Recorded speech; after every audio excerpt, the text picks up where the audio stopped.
Life is not about success or failure. You have to keep trying no matter what to do the right thing. आप ये मत समझो कि मैंने एक नई हैबिट बनाई that is to chew 32 times और वो फिर हैबिट मैंने प्रैक्टिस करी मे बी कुछ महीनों तक, अब वो बन गई। उसके बाद में फिर बीच में ऐसा हुआ कि मैं वही अपनी पुरानी हैबिट में चला गया। फिर मैं कॉन्शियस हुआ, मैंने कहा यार ये क्या हो रहा है, मैं तो वापस से उसी पैटर्न पे जा रहा हूँ। फिर वापस से जैसे ही मैं कॉन्शियस हुआ फिर मैंने एफर्ट किया, फिर दोबारा किया, फिर दोबारा किया, और वो एफर्ट आज भी चल रहा है। ऐसा नहीं है कि वो एफर्ट कभी भी खत्म होने वाला है, because life is an ongoing struggle to fight with the old and to build something new. This struggle will always be there. तो जैसे ही हमको ये क्लियर हो जाता है तो अब हमारे अंदर रिग्रेट नहीं होगा। नहीं तो क्या होगा कि जैसे ही आप अपने पुराने पैटर्न पे वापस जाओगे आपको लगेगा कि मैं फेल हो गई। इट्स नॉट अबाउट फेलियर और success, it's all about you have to keep trying to do the right thing for your entire life. अब बार बार उसमें फेल होगे, 1000 बार फेल होगे, लेकिन आपको ट्राई करते रहना है। Because you are a doctor तो आप बड़े आराम से इस बात को समझ पाओगे कि बेसिकली हमारी जो बायोलॉजी है, ये जो ब्रेन है, ये एफर्ट के लिए बनी ही नहीं है। ये बनी है, या जो हमारी जो बायोलॉजी है या जो फिजियोलॉजी है, that is meant for giving us as much of comfort and relaxation as possible. अगर आपकी ब्रेन को चॉइस मिले कि कुछ करने की जरूरत नहीं है, रिलैक्स करो, आराम से बैठे बैठे पूरा दिन टीवी देखते रहो या मोबाइल पे टाइम पास करते रहो या फिर बस सोते रहो, पड़े रहो, आलसी हो जाओ, तो ब्रेन वो ही चूज करेगी। सर ब्रेन इतनी पावरफुल मशीन है, सबसे ज्यादा पावरफुल मशीन है, तो आई एम रियली समटाइम्स सरप्राइज्ड कि इसको पता नहीं चलता कि this is right, this is wrong, और इतनी पावरफुल मशीन है तो इसको अगले दिन से I mean it should implement that in human life के okay this is good, this is bad. I am really sometimes surprised. देखिए, ब्रेन के लिए कुछ भी सही और गलत नहीं है। ये जो सही और गलत है ना, ये आपके इंटेलेक्चुअल कॉन्सेप्ट्स हैं, ये हमारे माइंड में पड़े हुए हैं। ये वाले जो कॉन्सेप्ट्स हैं, ब्रेन के लिए कुछ भी सही और गलत नहीं है।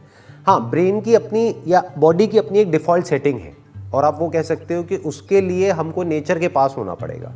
बट रियलिटी क्या है कि हम लोग नेचर से इतना दूर हैं जिसकी कोई हद ही नहीं है। मतलब कि जानवर जो है बेसिकली, अगर आपने बात करी अपने डॉग की, तो आपका जो डॉग है वो नेचर के पास है, तो जैसे उसका पेट भर जाएगा वो रुक जाएगा, वो छोड़ देते। या फिर कुछ आप उसको ऐसा खाने के लिए दोगे जो कि जिसमें कुछ मिला हुआ है, तो या तो वो वॉमिट कर देगा या वो सूंघेगा और फिर वो खाएगा ही नहीं, वो उसको छोड़ देगा। तो इसका मतलब वो नेचर की इंटेलिजेंस के पास है। बट द क्वेश्चन इज कि अब हमको दूर कौन करता है? एक बच्चा तो पास है, जो बच्चा अभी न्यू बॉर्न बेबी है, उसको पता है कितना खाना है, कितना पीना है और फिर रुक जाना है। ये जो थॉट हमारा ऑपरेट करता रहता है, जिसको हम इतनी ज़्यादा इंपॉर्टेंस देते हैं, success, ambition, desires, future, past, ये उसमें इंटरफेयर करता है। ये जो थॉट है, इसकी वजह से we are not at ease. What is disease? अगर मेडिकल टर्म्स में बोला जाए, dis ease, when your body और your mind is not at ease, that is a disease. तो इस डेफिनेशन के अकॉर्डिंग देखा जाए तो हम सब बीमार हैं। क्यों? Because our mind is not at ease. Mind में क्या गड़बड़ करता है? Whether there is a craving for pleasure और एन एवर्जन फॉर पेन, दोनों ही माइंड की जो ईज वाली जो स्टेट होती है उसको खराब कर देती है। बट हम इन दो के अलावा और जीते ही कहां हैं? माइंड के अंदर से अगर आप ये दोनों निकाल दो, that is craving for pleasure और एवर्जन फॉर पेन, तो माइंड ऑपरेट करना बंद कर देगा। बट 24 घंटे हमारा माइंड ऑपरेट करता रहता है, जिसकी वजह से जो नेचुरल हमारी जो बॉडी की इंटेलिजेंस है वो ऑपरेट नहीं कर पाती है, वो उसको ओवर रूल कर चुकी है। अब बॉडी की और ब्रेन की एक नई डिफॉल्ट सेटिंग है, तो उस डिफॉल्ट सेटिंग के लिए ब्रेन क्रेव करता है, और वो डिफॉल्ट सेटिंग कैसी भी हो सकती है। ब्रेन को उससे मतलब नहीं है कि वो आपके लिए अच्छी है या बुरी है।